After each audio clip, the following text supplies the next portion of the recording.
I've got to say it's been a bit of a bumpy ride checking out the WWE games for the GameCube. WrestleMania 18 was pretty bad, although there was some aspects I enjoyed. WrestleMania 19 was a huge improvement from the previous game, and even though I didn't have any nostalgia attached to it whatsoever, I was pleasantly surprised with how much fun I had with it, along with how well it still holds up to this day. Hopefully you may remember from my previous video when I said it had been around 20 odd years since I last played its sequel, and I was genuinely looking forward to give it another bash. So that's what we'll be doing today. Does it continue the trend of improvements and innovation, or is it stale? Let's find out as we take a look at WWE Day of Reckoning for the GameCube. I hope you enjoy.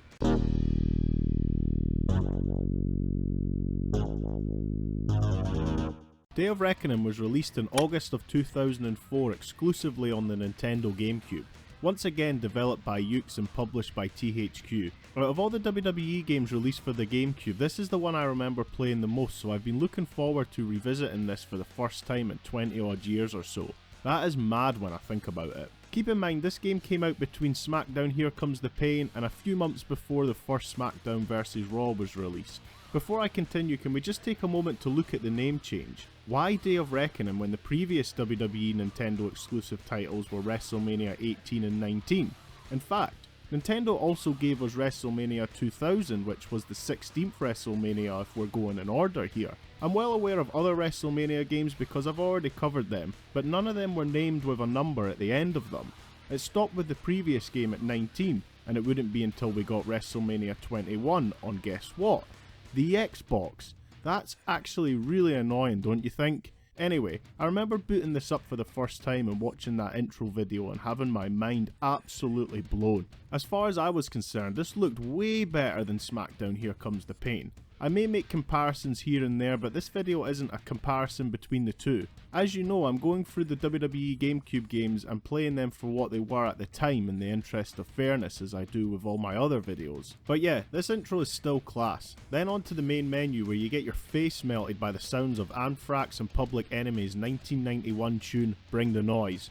More on the game's soundtrack shortly because I feel it's owed its own little section that I'll cover when going on to the gameplay. I can't remember these menus being so boring to look at. I mean, they do the job and are easy enough to navigate, but I really like WrestleMania 19's approach with bringing back that No Mercy vibe with music slightly changing as you jump in and out of the different menus on offer, while also keeping the aesthetics true to WrestleMania 19's theme. I guess that's an issue you'll face if the game you're making doesn't have its own identifying look like the SmackDown series. Thankfully though, this isn't a menu reviewing channel, so we can move on. As always, you all know when looking at these games now, and as I did as a youngster, the first thing I'd always do is check out the game's roster, so let's go and see who we have here. There are 40 superstars to choose from, a slight downgrade from WrestleMania 19's roster. To be honest, the roster isn't that great upon closer inspection. We do get the heavy hitters in terms of The Rock, Triple H, Undertaker, Kane, Shawn Michaels, along with a few higher end mid-card guys like Chris Jericho, Kurt Angle, etc. But apart from that, it kind of feels a bit dry. I feel as if a few notable names from that time period are missing here. Some that spring to mind instantly are folk like Billy Kidman and Paul London, who if my mind serves me correctly had a fun tag partnership around this time. Carlito, Eugene, Heidenreich, Hurricane, Jamie Noble, Maven, Rene Dupree, Nunzio, and even the Dudley Boys. Plus there's a few more I could mention. I know unfortunately you can't include everyone, and these games do have deadlines etc. that they have to meet, which means some wrestlers don't make the cut. Also, I should mention the disc size of the GameCube isn't that great. They were really small in comparison to the PlayStation's discs. But it's really when you think back to that time, a lot of folk have been missed out here who I would have rather seen and probably really enjoyed playing as over some of the folk we actually got. Also, some of the photos we get of them look horrendous, I must admit. I mean, look at Big Show. Look what they've done to my man Val. And Edge? To be fair though, most do look alright I guess. You could name them if you were just shown one of these pictures. We also get a rundown of the superstar's stats, which includes strength, speed, durability, counter, charisma, submission, along with their overall ratings, which I do like to see. It's mad to think some of the mid to lower card guys in this would soon go on to be top guys within the WWE in such a short period of time. We say goodbye to Lance Storm, who would actually never be seen in a WWE game after this. Of course though, when we say our final goodbyes in WWE games, that usually means we get to say our first hellos. We see first time appearances for Doug and Danny Basham of the tag team the Basham Brothers, Garrison Cade, Mark Jindrak. Legends are introduced to the GameCube games for the first time, with one in particular I was surprised we had actually never even seen in a WWE game up to this point, and that is Greg Valentine. In terms of other legends, we welcome back Andre the Giant, who was last seen in WWF No Mercy back on the Nintendo 64, Brutus the Barber Beefcake, who was last seen on WWF WrestleMania Challenge on the NES, and Bret Hart, who was last seen in WWF Warzone. I've covered all these games previously if you want to go check them out. Another legend included is Rowdy Roddy Piper, but we've seen him in Here Comes the Pain. We also get a small selection of divas that include Molly Holly, Stacy Keibler, Trish Stratus, and Victoria. We also get the updated look for The Undertaker, who at this time went back to his Deadman gimmick, which at the time was not just amazing for TV viewing, but for the games too. It's got to be one of the most iconic entrances of all time. Speaking of, the entrances look fantastic in this, a huge upgrade from the previous game. I said in my WrestleMania 19 review that some felt pretty robotic, but I don't get that feeling here with Day of Reckoning. Everyone feels so alive in how they were like on TV back then. Here's where we also notice that the game has been updated massively in the graphics department, definitely giving me SmackDown vs Raw vibes, which was yet to be released. This is one thing I have enjoyed seeing the most with these WWE GameCube games, the leaps in graphics and production from each one as they get released.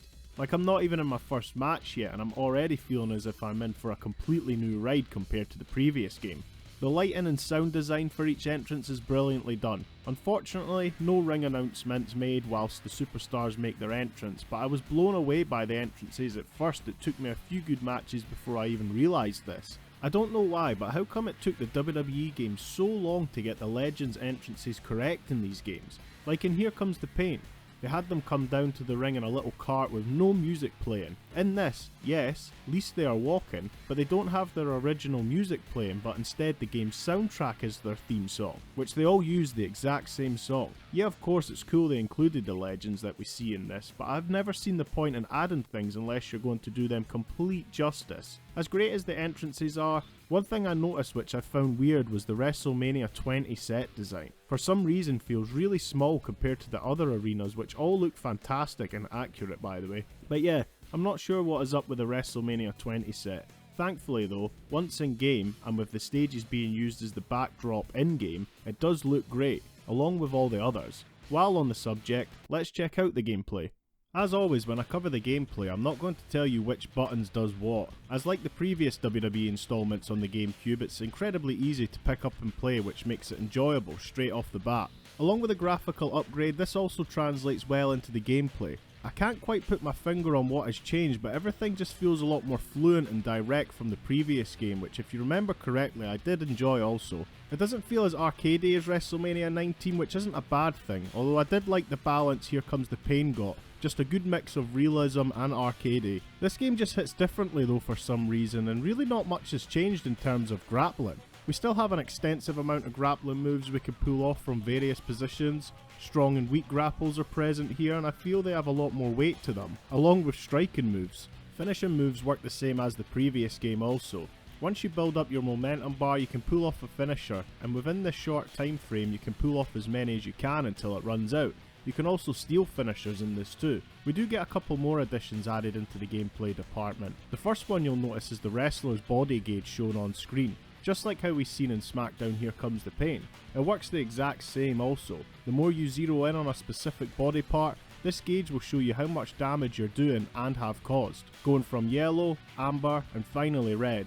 Upon doing more damage to specific body parts, wrestlers will reflect on this by either limping or holding whatever part hurts the most, which is great for the realism aspect of the game. We also get a new feature to the GameCube games, this being the momentum lift and shift. These are two separate things. The momentum lift now gives players the ability to lift heavier wrestlers. Finally, we got weight detection in the GameCube games. This now makes players think strategically when going against bigger guys. You can't just go for a grappling move straight away. You have to wear down your opponent first until you have a chance of lifting them off their feet. Once you get to this stage, a momentum bar will appear on screen where you'll have to bash the A button to move the counter in your favour. Once this is achieved, we have liftoff. a great addition to these games. Now on to momentum shift. This can be pulled off when yourself or your opponent's momentum bar is in danger. I don't want to toot my own horn or anything, but it became pretty evident early on whilst playing this that I'm pretty goated at it. So I didn't get to use it once, and most of my opponents I either defeated by pinfall or KO. But basically, if you get into danger territory, you can press A and B together to get a shift in momentum. Pretty much just swapping momentum bars over really. It comes with a pretty cool animation too. I like this addition because it makes the matches a bit more open-ended. Like yeah, you can absolutely destroy someone, but if they use this, then the whole dynamics of the match can change instantly with you all of a sudden being on the defensive. It can however only be used once during a match, so if you do find yourself on the receiving end of an absolute pummeling, make sure to use it when you absolutely need to. Don't waste it early on. Weapons show wear and tear and you can continue to use weapons even if bits have fallen off, like here with the sledgehammer. I love this because in most WWE games, as soon as a weapon appears to be damaged or broken, it just disappears. Now don't get me wrong, weapons do just disappear like I just said in previous games, but I can't remember ever being able to continue to use a weapon once it's broken in any other WWE game from this time period. Let me know in the comments if I'm wrong though, please. Also, just listen to the sound effects of that kendo stick. My boy Steve Blackman would be proud. One thing that annoyed me in the previous games was that when you throw an opponent into the ring post or barricade, it barely felt like they made contact. That's been sorted in this. Not the best, but a good improvement. I'd have liked to have seen the ability to perform an environmental move on the ring post, but it is what it is, I guess. Another issue I had from the previous game is still present here. Why can I prop ladders and tables up against the turnbuckles but not perform a grapple move into them?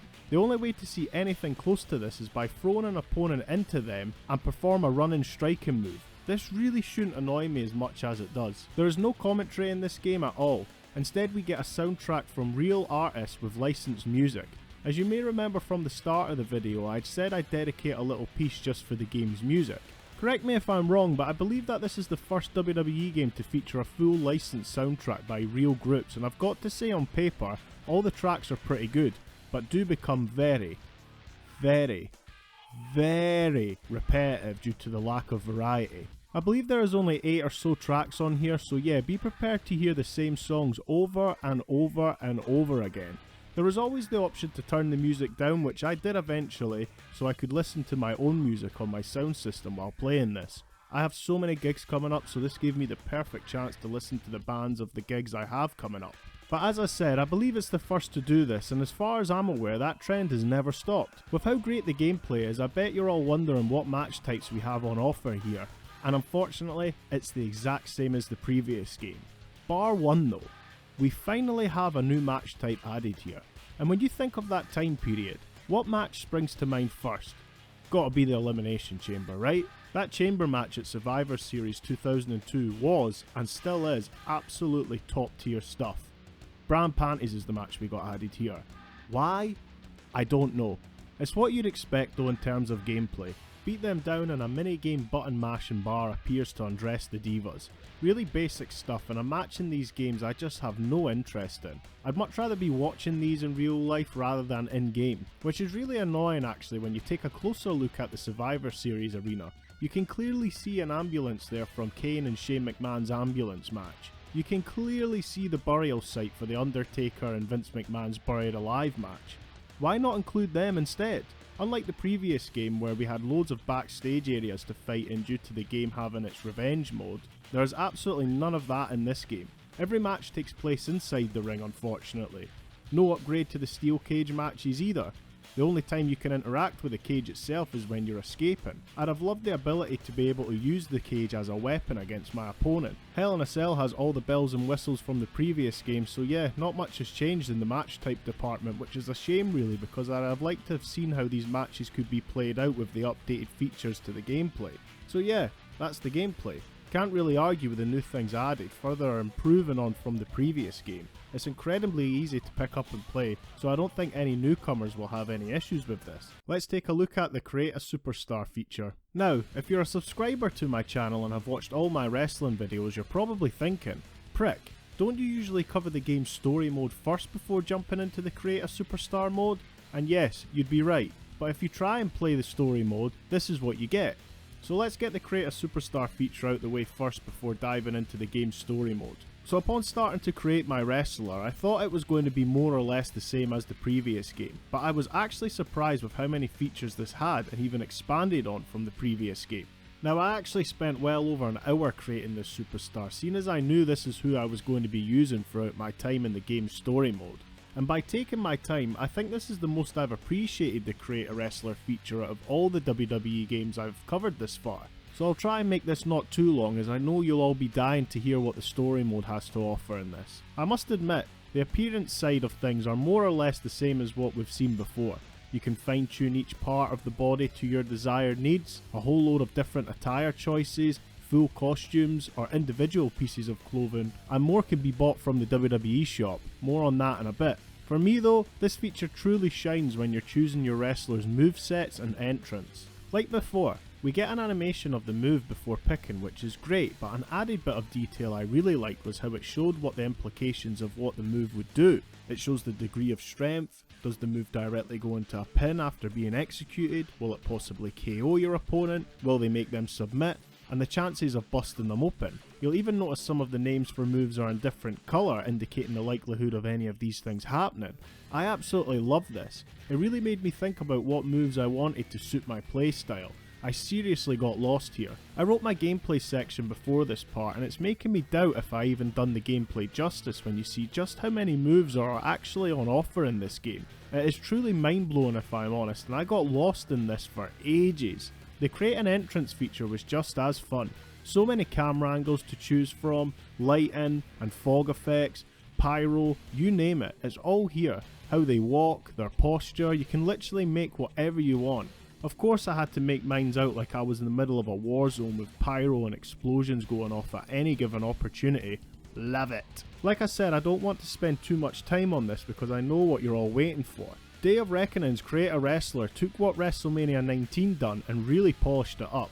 Like I said, this is probably the most time I've ever spent in this feature in all the WWE games I have covered this far, and for good reason. It's absolutely stacked with possibilities. You can also even look online at forums for core formulas to create existing wrestlers who aren't in the game. The community is still thriving online for cause within these older WWE games. But yeah, you're going to want to make something completely tailored to your liking and playstyle, seeing as you're going to be using them in the game's story mode, which we will now talk about. Now that Create a Superstar is out the way, let's check out the story mode. Can you believe it? We got a proper story mode in this. No Path of the Champion rubbish like in WrestleMania 18 or Revenge mode like in WrestleMania 19. Here we finally get a proper story mode. It only took the GameCube game 3 attempts, but I welcome it with open arms. So with the superstar we created, we take them through a year's worth schedule within WWE. As it is a new wrestler we are playing as, we start from the very bottom at house shows, then work our way up to Heat, and from there eventually get to choose what brand we want to be on, either Raw or SmackDown.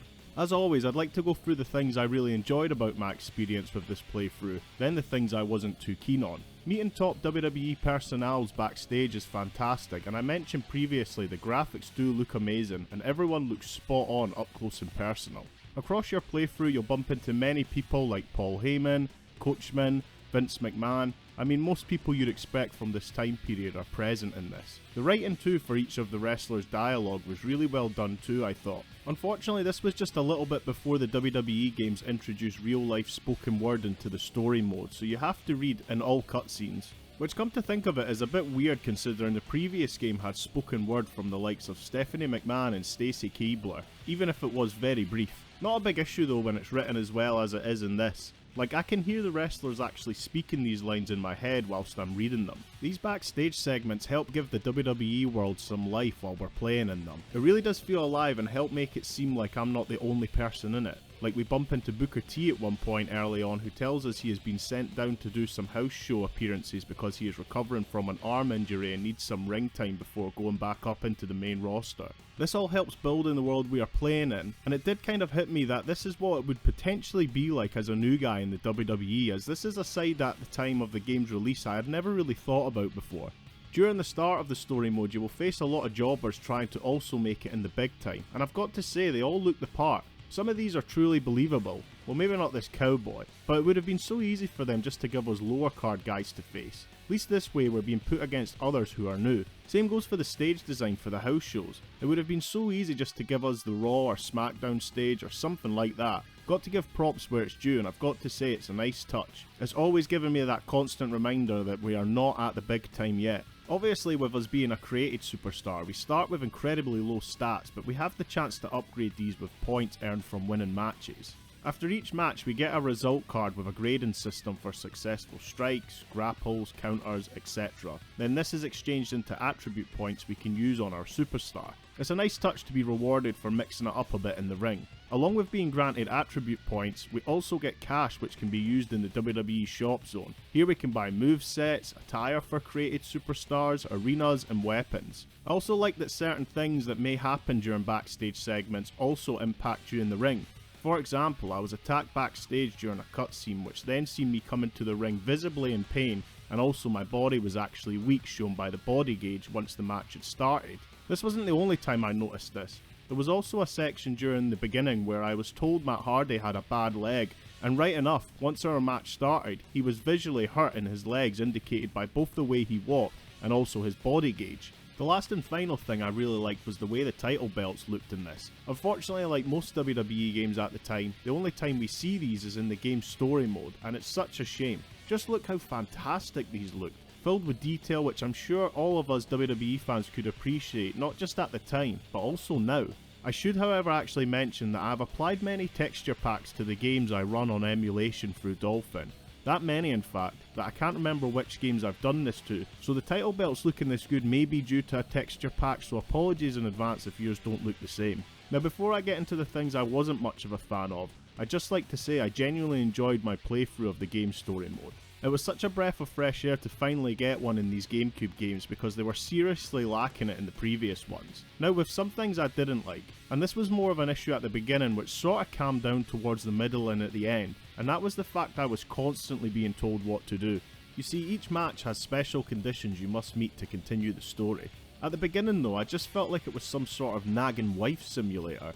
Do this in a match, do that in a match. I just felt like I wasn't given the freedom to put on a match of my own. Now I know you can argue, well you're a jobber, you're supposed to do what you're told. And yes, that is somewhat true, if it was real life, but this is a game. I want to sit down and enjoy it without constantly being told what to do. The worst part is that the game actually acknowledges this a few times during backstage segments with my character pointing this out. Sticking with meeting those special conditions in matches for a minute. Like I said, you have to meet these for the story to progress, which of course means there is no branching story paths.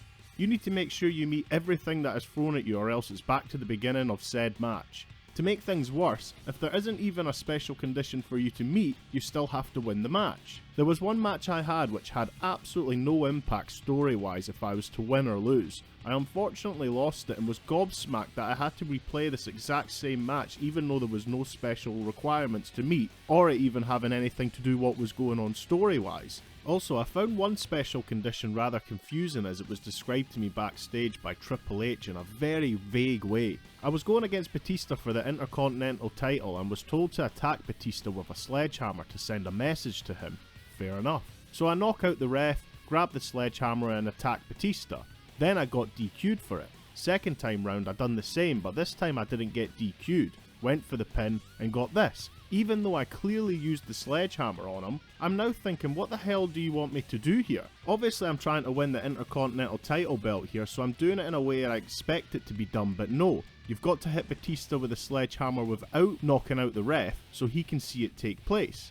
I mean, it kind of makes sense once you find out Triple H is out to screw you over and is just using you for his own game, but still, it was really confusing. Which brings me on to my next issue. You have hardly any decision making. Everything is predetermined for you already. The only time I was able to make a choice for myself was when I got a promotion from Heat onto the main roster, and I could choose between Raw or SmackDown, and I went with Raw. Obviously, like I said previously, there are no branching paths, but I feel there could have been more choice given to the player for replayability value. There are moments in the game where you feel like you're about to be given a choice, but it's taken away from you, and your choice is made for you by someone else. Like this section in the Raw storyline. You're made to feel like you're going to get a choice between siding with Triple H's Evolution or Chris Jericho, but nope, it's already decided for you, which I just find a bit annoying. Feels like if you play Raw and SmackDown story mode, that's it.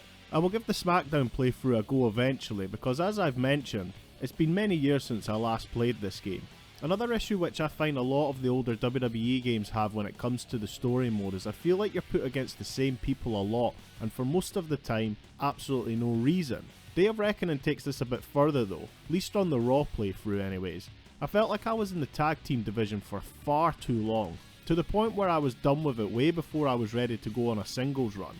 And like my issue with being told what to do a lot at the beginning of my playthrough, the fact I'm in the tag division and not having single matches does get brought up in backstage cutscenes, adding more salt to the wounds.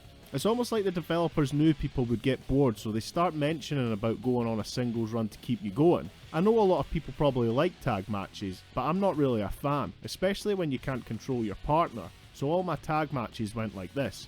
Just keep battering the superstar you're in the ring with, beat them down until their status is at danger, knock their partner off the ring, and then go for the pin. It got monotonous for me really quickly. There's one more thing before I close this dislike segment up, and some may say I'm nitpicking, but it's worth pointing out. As I previously mentioned with how in depth the create a superstar and entrance is, putting time into fine tuning it to your desire, well that gets completely blown out the window in story mode. If only you're holding a title belt, your entrance gets changed. I really don't know why this is. You come out with a more casual swagger, no pyro, no camera angles you place to suit your character, nothing. It's a shame because I'd have liked to have seen my created superstar come out with a belt with the created entrance I put the time into. So now that you all know what I liked and disliked, what are my final thoughts on the story mode? I actually enjoyed it. It definitely gave the WWE GameCube games a burst of new life I think it desperately needed to contend with the SmackDown and soon to be SmackDown vs Raw series over on the PS2. Obviously, like I said, there are a few dry spells, but if you keep playing I think the payoff is worth it. As you progress you'll definitely feel the difficulty ramp up. I mean, look at the state of my final match here at WrestleMania against Triple H for the title. It was an Iron Man match. I managed to get 3 pinfalls and then out of nowhere Triple H managed to get 2. So the last 5 minutes consisted of me running in and out of the ring to avoid him. This was seriously intense. But yeah, if you haven't played this story mode before, it's definitely worth a shot. I like the idea of being an evolution, watching the stable implode from the inside as the story progressed. I'm looking to see what the SmackDown story mode is like after all these years. Let me know if you'd like to see a playthrough of that sometime. So would I recommend this? Definitely. It's a great improvement from the previous game, which I enjoyed also. Updated graphics, tighter gameplay with some new welcome features, and the addition of a proper story mode was definitely needed. I wish the roster could have been a tad bit better because there is a few notable names from that time missing unfortunately. Presentation looks fantastic, from making your entrance to then fighting it out in the ring. I'd highly suggest anyone to give this game a bash if they haven't already. And to those that haven't played it since its release, you may be surprised with just how well it still holds up to this day. Now I just wonder how Day of Reckoning 2 is these days. Much like this game, it has been many years since I last played it, and after this playthrough, I must say I'm genuinely looking forward to giving the sequel a bash, so stay tuned for that. Anyway, that brings me to the end of this video. I'd love to hear your opinions on this game down in the comments below, positive or negative. I respond to everyone and really do enjoy hearing other people's points of views on the games I cover here on the channel. If you enjoyed this video then please give it a thumbs up, if you didn't then give it a thumbs down. Either way it lets me know what I'm doing right and what I'm doing wrong. Last but not least, if you really did enjoy this video, please hit the subscribe button. It'd be much appreciated and will also help me reach a wider audience. I also have an Instagram account which I'm going to start posting on again a lot more than what I currently do, so hopefully catch you on there too. With all that being said, I hope you enjoyed, and as always, I'll catch you in the next one. See ya!